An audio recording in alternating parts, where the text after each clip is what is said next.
ఇంకెప్పుడు ఈ ట్యూనా ఫిష్‌ని యూట్యూబ్‌లో, ఇన్‌స్టాలో, రీల్స్‌లో చూడడమే గానీ, అందరూ తినడం ఇప్పుడైతే ఫస్ట్ టైమ్ తినడానికి, కొనుక్కోవడానికైతే ఎళ్ళిపోయినామనమాట నేను, మా అమ్మ. ఇక్కడైతే పెద్ద చేపలు లేవు గానీ, చిన్న చేపలున్నాయనమాట. ఇదైతే అరౌండ్ 450, 500 లాగా పడింది. ఇక్కడే కట్ చేసేవాళ్ళు ఉంటారనమాట. 30 రూపీస్ ఇస్తే కట్ చేయిస్తారు. లాస్ట్ టైమ్ నేను చెన్నైలో లేనప్పుడైతే మా మామ ఏదో చేపల కర్రీ చేసినాడు బావుంది అని చెప్పినాడు. ఆ చేప అయితే ఈసారి లేదని చెప్పేసి ఇదైతే ఫిక్స్ చేసుకున్నామనమాట.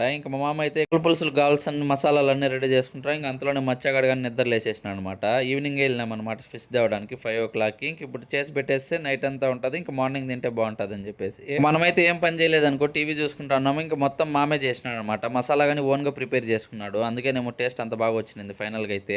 ఇలా ఓ పక్క ఇక్కడ మేము చేపల పులుసు చేస్తాంటే మత్స్యగాడు ఒకటే అరుపనమాట. సరే అని చెప్పి ఎత్తుకొచ్చింది వాళ్ళ మమ్మీ అయితే. బ్యాక్ సైడ్ నుంచి ఫుడ్ తినిపిస్తుంది. వాడైతే వాళ్ళ నాయన సంక దిగలేదనమాట. అక్కడే ఉన్నాడు ఆడుకుంటూ కర్రీ అయ్యేంత వరకు అయితే.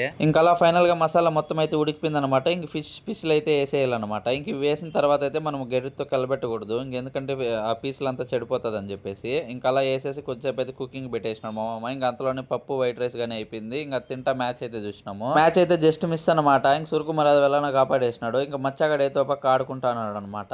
మచ్చగాని కోసమే ఈ బొమ్మ అయితే 1000 రూపీస్ పెట్టి కొన్నారంట. The next day. మార్నింగ్ మామ 7కే లేపేసినాడు. ఏమైంది చూస్తే షటిల్ ఆడడానికి పోవాలని చెప్పిన టర్ఫ్ అయితే బుక్ చేసినా అనమాట. చాలా రోజుల తర్వాత ఇట్లా షటిల్ ఆడేసరికి మొత్తం చెమట పట్టిపోయి అలసిపోయినా నేనైతే. సరే అని చెప్పేసి అక్కడి నుంచి నేరుకు టీ తాగడానికి వెళ్ళిపోయిన.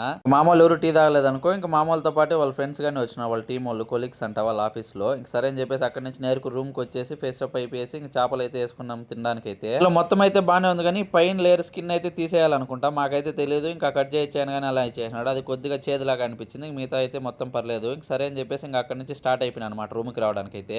ఎలానో అలా బెంగుళూరు ప్రాజెక్ట్ వస్తే బెంగుళూరుకి వెళ్ళిపోదామంటే లేదు చెన్నై ప్రాజెక్ట్ వచ్చింది. చెన్నై అనమాట 2 ఇయర్స్ అయితే. రూమ్‌కి వచ్చేసరికి తులసి అయితే చూడండి కటింగ్ ఎలా కొట్టించినాడు అని చెప్పేసి నేను గాని పోయి కటింగ్ అయితే కొట్టుకొచ్చేసిన. ఈ వీడియోకి అయితే అంతే ఫ్రెండ్స్, ఫాలో కొట్టి లైక్, షేర్ అండ్ సబ్స్క్రైబ్.